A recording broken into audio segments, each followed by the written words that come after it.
firman kita hari ini terdapat pada Lukas pasal 14.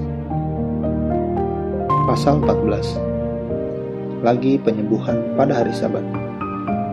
Pada suatu hari Sabat, Yesus datang ke rumah salah seorang pemimpin dari orang-orang Farisi untuk makan di situ. Semua yang hadir mengamat-amati dia dengan saksama. Tiba-tiba datanglah seorang yang sakit busung air berdiri di hadapannya. Lalu Yesus berkata kepada ahli-ahli Taurat dan orang-orang Farisi itu, katanya, "Diperbolehkankah menyembuhkan orang pada hari Sabat atau tidak?" Mereka itu diam semuanya. Lalu ia memegang tangan orang sakit itu dan menyembuhkannya dan menyuruhnya pergi. Kemudian ia berkata kepada mereka, "Siapakah di antara kamu yang tidak segera menarik keluar anaknya atau lembunya kalau terperosok ke dalam sebuah sumur, meskipun pada hari Sabat?" Mereka tidak sanggup membantahnya. Tempat yang paling utama dan yang paling rendah.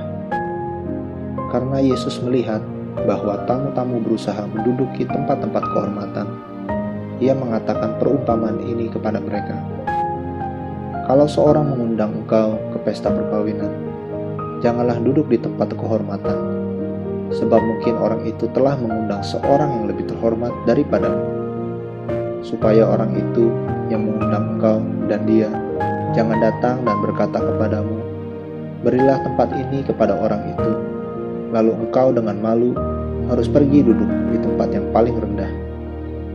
Tetapi apabila engkau diundang, pergilah duduk di tempat yang paling rendah. Mungkin tuan rumah akan datang dan berkata kepadamu, "Sahabat, silakan duduk di depan," dan dengan demikian engkau akan menerima hormat di depan mata semua tamu yang lain. Sebab barang siapa meninggikan diri, ia akan direndahkan, dan barang siapa merendahkan diri, ia akan ditinggikan. Siapa yang harus diundang? Dan Yesus berkata juga kepada orang yang mengundang dia, "Apabila engkau mengadakan perjamuan siang atau perjamuan malam, janganlah engkau mengundang sahabat-sahabatmu, atau saudara-saudaramu, atau kaum keluargamu, atau tetangga-tetanggamu yang kaya, karena mereka akan membalasnya dengan mengundang engkau pula, dan dengan demikian engkau mendapat balasnya. Tetapi apabila engkau mengadakan perjamuan, undanglah orang-orang miskin, orang-orang cacat, orang-orang lumpuh, dan orang-orang buta, dan engkau akan berbahagia, karena mereka tidak mempunyai apa-apa untuk membalasnya kepadamu, sebab engkau akan mendapat balasnya pada hari kebangkitan orang-orang benar." Perumpamaan tentang orang-orang yang berdalih. Mendengar itu, berkatalah seorang dari tamu-tamu itu kepada Yesus, "Berbahagialah orang yang akan dijamu dalam kerajaan Allah."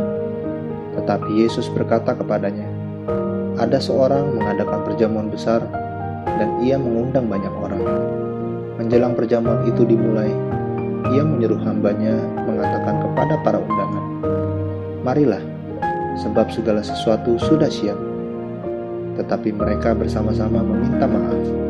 Yang pertama berkata kepadanya, 'Aku telah membeli ladang, dan aku harus pergi melihatnya. Aku minta dimaafkan.' Yang lain berkata, 'Aku telah membeli 5 pasang lembu kebiri, dan aku harus pergi mencobanya. Aku minta dimaafkan.' Yang lain lagi berkata, 'Aku baru kawin, dan karena itu aku tidak dapat datang.' Maka kembalilah hamba itu dan menyampaikan semuanya itu kepada tuannya. Lalu murkalah tuan rumah itu dan berkata kepada hambanya, 'Pergilah dengan segera ke segala jalan dan lorong kota, dan bawalah kemari orang-orang miskin, dan orang-orang cacat, dan orang-orang buta, dan orang-orang lumpuh.' Kemudian hamba itu melaporkan, 'Tuan, apa yang Tuan perintahkan itu sudah dilaksanakan. Tetapi sekalipun demikian masih ada tempat.' Lalu kata tuan itu kepada hambanya, 'Pergilah ke semua jalan dan lintasan, dan paksalah orang-orang yang ada di situ masuk, karena rumahku harus penuh. Sebab aku berkata kepadamu, tidak ada seorang pun dari orang-orang yang telah diundang itu akan menikmati jamuanku.' Segala sesuatu harus dilepaskan untuk mengikut Yesus. Pada suatu kali, banyak orang berduyun-duyun mengikuti Yesus dalam perjalanannya. Sambil berpaling, ia berkata kepada mereka, "Jikalau seorang datang kepadaku dan ia tidak membenci bapaknya, ibunya, istrinya, anak-anaknya, saudara-saudaranya laki-laki atau perempuan, bahkan nyawanya sendiri, ia tidak dapat menjadi muridku. Barang siapa tidak memikul salibnya dan mengikut aku, ia tidak dapat menjadi muridku. Sebab siapakah di antara kamu yang kalau mau mendirikan sebuah menara, tidak duduk dahulu membuat anggaran biayanya, kalau cukup uangnya untuk menyelesaikan pekerjaan itu, supaya jikalau ia sudah meletakkan dasarnya dan tidak dapat menyelesaikannya, jangan-jangan semua orang yang melihatnya mengejek dia, sambil berkata, 'Orang itu mulai mendirikan, tetapi ia tidak sanggup menyelesaikannya.' Atau raja manakah yang kalau mau pergi berperang melawan raja lain tidak duduk dahulu untuk mempertimbangkan, apakah dengan 10.000 orang ia sanggup menghadapi lawan yang mendatanginya dengan 20.000 orang? Jikalau tidak, ia akan mengirim utusan selama musuh itu masih jauh untuk menanyakan syarat-syarat perdamaian.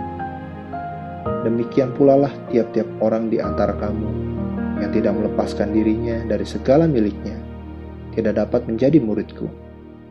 Garam memang baik, tetapi jika garam juga menjadi tawar, dengan apakah ia diasinkan? Tidak ada lagi gunanya baik untuk ladang maupun untuk pupuk, dan orang membuangnya saja. Siapa mempunyai telinga untuk mendengar, hendaklah ia mendengar." Amin. Terus baca firman-Nya, renungkan dan lakukan dalam kehidupan kita. Tuhan Yesus memberkati.